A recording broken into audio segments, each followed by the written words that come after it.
concern about the systematic pattern of violation of fundamental human rights in this country. We have seen an increasing age towards a totalitarian state. Peaceful protesters are crushed with force.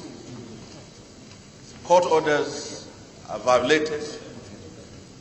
An onslaught against democratic institutions, and also a clear breach and consistent erosion of our democratic values. My main concern is this: whatever we do today because we are in power, we may also be at the receiving end tomorrow.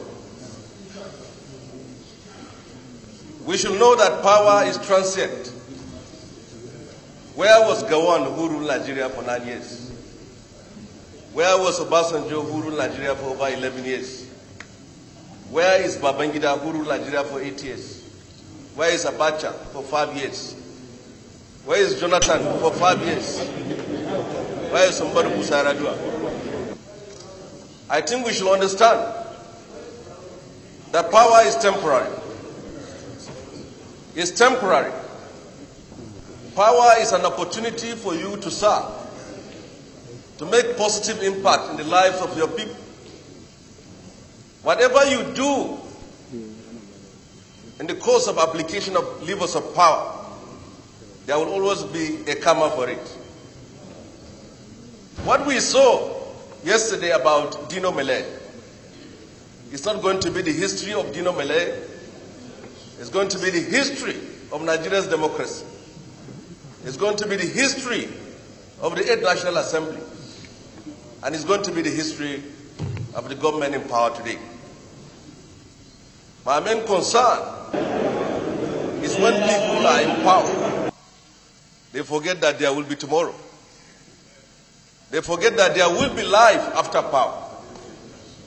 If you use the levers of power to persecute people, to arrest people, to frame people, to intimidate and jail people, you should understand that life after power is longer than life in power.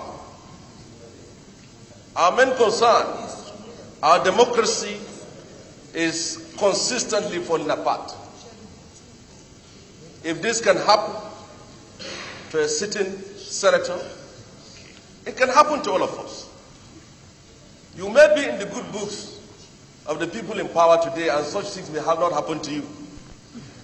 But whatever position you take today will be a record if it happens to you tomorrow.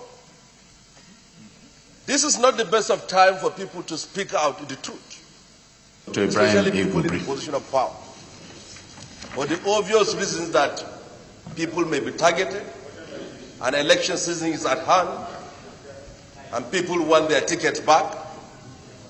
But I think we should understand that not only power, life itself is temporary. Where are our colleagues here, the three of them? Where are they today? Who gave you the assurance that you will be up to 2019? The average age of people who are here today are 50 to 55 years. In 20 years, you will be in your 70s or 80s. So where is the permanence in power? Mr. President, what happened to Dino today, or yesterday, or the day before yesterday, is an onslaught on democracy. For people like us, I know very well I'm also a target, and I will fall into the situation of Dino, but I'm not bothered. I'm not bothered about that. What bothers me is to state the truth as it is. He has said it consistently here, that he said the truth, he died. You don't say the truth, die. That is a fact. But we should be watchful in the way we use power, the way we apply power to people who are not in the position of power. There were people who were in power yesterday surrounded by all security men. They have their disposal money as state security apparatus with them. Today they go to courts alone. There is nobody to speak for them. There is nobody to stand for them. The fortresses of power has gone.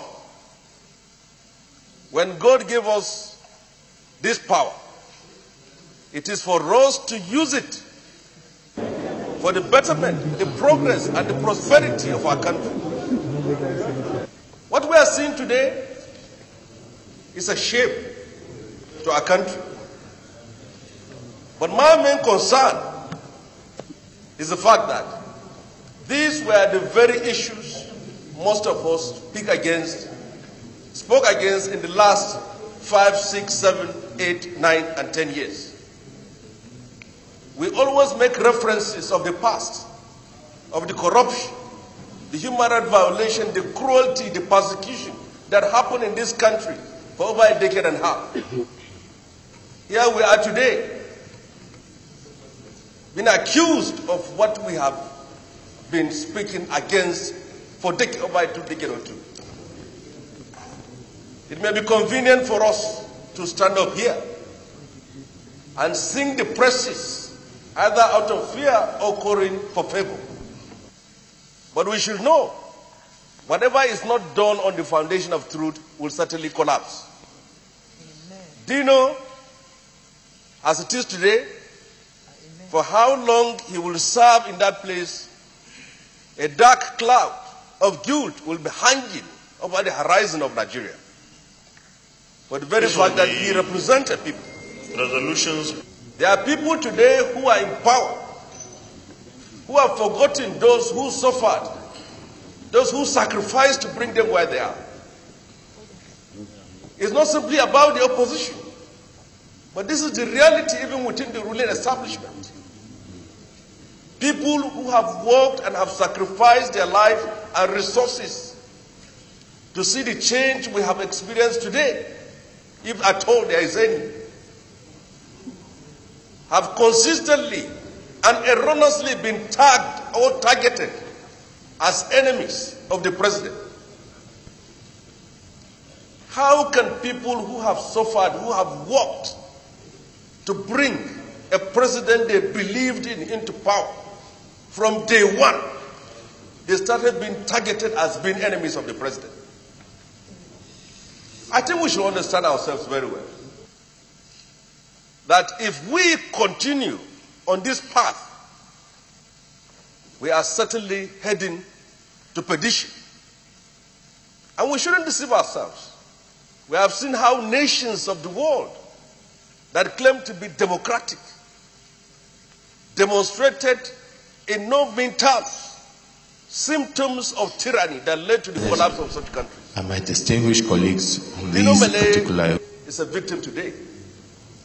But as it's been said by Senator Alero, an attack on one is an attack on all.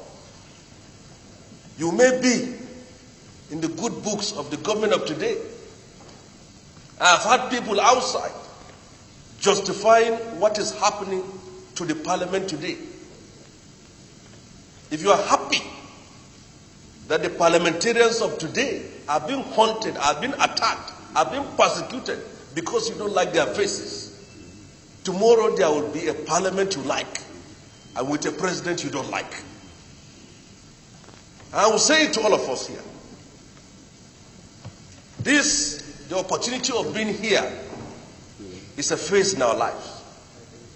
For those of you who want to remain here permanently, and for those of us who see this place as a phase in our lives, we know that the history that we will be judged with are two: our collective history as a parliament and our individual history.